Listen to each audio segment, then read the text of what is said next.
Greenland holds $87 trillion in strategic value, not the $4.4 trillion in minerals that everyone talks about. I'm talking about the real number when you calculate military positioning, rare earth monopoly breaking, Arctic shipping control, and Chinese containment over the next 50 years.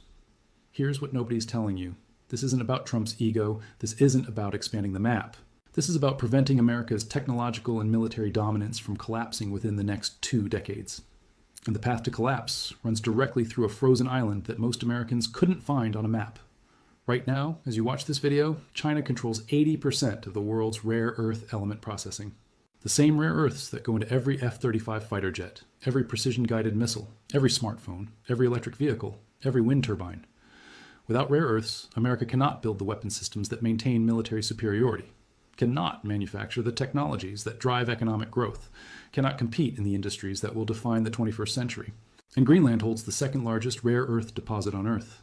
The Kvanefjeld project alone contains enough rare earth elements to break China, stranglehold and restore American technological independence. But it sits undeveloped, blocked by Danish environmental regulations and Greenlandic political resistance, while China consolidates control over global supply chains. This is the nightmare scenario that keeps Pentagon planners awake at night. American military power dependent on Chinese minerals. Chinese government with veto power over American defense production. The greatest military in history held hostage by the country it's most likely to fight in the next major war. Greenland isn't optional, it's existential. And in this video, I'm going to show you exactly why America will control Greenland within 5 years. Not through speculation, through the mathematics of strategic necessity that leaves no other outcome possible. Welcome to Strategic Calculus. Here we break down the real reasons behind geopolitical moves that governments won't admit publicly. Quick reminder before we dive deep, smash that subscribe button and hit the bell icon. Comment your prediction for when this happens. I want to see if you're tracking the same indicators I am. Let me start with the rare earth crisis, because this is the foundation of everything else. And the numbers are so extreme that most people assume they must be exaggerated. They're not. Rare earth elements are 17 metallic elements with names most people have never heard. Neodymium, praseodymium, dysprosium, terbium. They sound like science fiction, but they're the foundation of modern military technology and consumer electronics. Every F-35 Lightning II fighter jet requires 920 pounds of rare earth elements.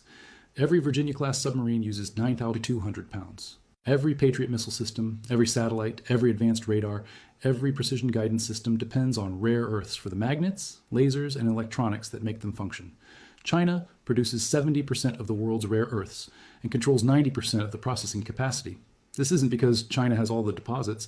It's because they made a strategic decision in the 1990s to dominate the industry while America and Europe walked away from mining that was environmentally messy and economically marginal.